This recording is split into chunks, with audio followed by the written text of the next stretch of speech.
This is the Keep the Dash Alive YouTube channel. This video explores how DNA analysis helped me connect to a previously unknown half-sibling in my extended family.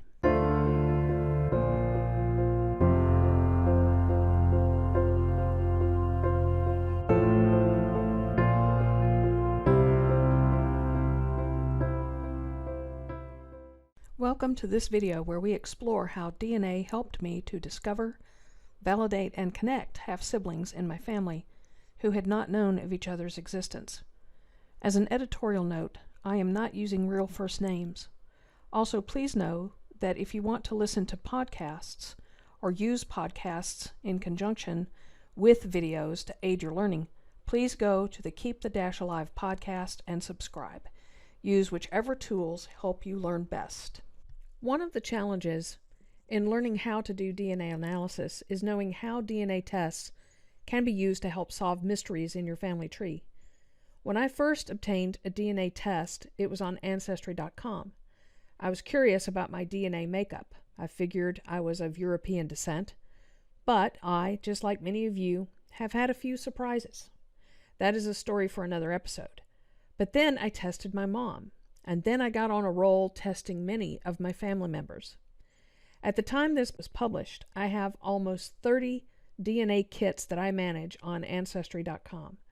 I had no idea how that would help me as a DNA researcher, but over time, having this many kits on the platform has helped me to solve some DNA match mysteries. In this episode, I will be discussing a particular situation that uncovered a previously unknown half-sibling to one of my cousins. The situation began when I was contacted by email through Ancestry.com. Another member, Jenna, was contacting me about her daughter Amber's DNA kit. Amber was only 16 years old at the time, but she was showing a close match on the DNA matches page on Ancestry.com to one of the kits that I manage for a second cousin of mine, David. What is great about Ancestry.com is that once you do a DNA test there, they have a wonderful interface that they have built to show you all of the other DNA kits online where you share DNA with other people. It is a wonderful sleuthing tool. Other sites can do this as well, but Ancestry.com is one of the best developed sites so far in the new world of DNA research. As I corresponded with Jenna, she was thinking that the connection might be through her mother, Beverly. Beverly knew that her mother had been born out of wedlock and knew bits of the story. I asked Jenna if her mother Beverly would be willing to do a DNA test, and she agreed. So we waited. Soon Jenna contacted me again that the results of Beverly's DNA test was now showing on Ancestry.com. I went out to look at my second cousin, David's, DNA matches page. With Ancestry.com, the DNA matches are grouped together by estimated relationships. For instance, on my DNA page, the first person listed is my mother. We have a parent-child relationship. Then there is my brother, my only sibling. Then my close family, who are my uncles. After that, there are my first cousins, then other levels of cousins. Thus, when I looked at my cousin David's DNA matches, Beverly was showing in the close family grouping. Now, on Ancestry, each of these groupings have a little information circle next to the individuals telling you what the relationship might represent. So, this information circle says the relationship between Beverly and David could be grandparent, grandchild, half-sibling, aunt or uncle, or niece or nephew. Armed with that information, Jenna told me more of the story that she had uncovered with her mom, Beverly. Beverly's stepfather was still alive, and they learned that Beverly's mom had dated David's father. He had been stationed at the same Air Force base where Beverly's mother worked. It was a pretty compelling case that Beverly may be a half-sibling to David.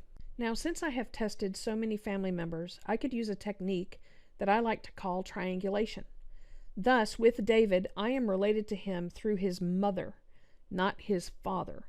Thus, one way to add evidence that this is a child of David's father, I could look at my other Bonner relatives related to David's mother. Not a single one of them, including my own DNA profile, shows Beverly as a DNA match. The only person among all of the Bonner family that Beverly matches on is my cousin David.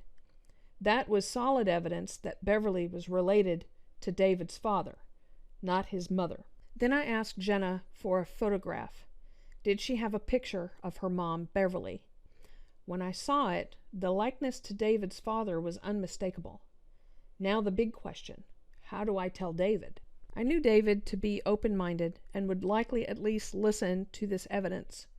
Since David's father has passed away and Beverly's mother had passed away, all we had was the stepfather's information plus all of the DNA evidence. I got David on the phone and spent at least an hour or two walking through all of the evidence. Basically, I told him that based on what I had learned, this relationship with Beverly's mother occurred before his father was married to his mother, and I would leave it up to him as to whether he contacted Beverly or told anyone else in the family. The good news is David has talked to her and has a growing relationship to Beverly. Not all of his family is thrilled with the idea that there was a half-sibling they did not know about.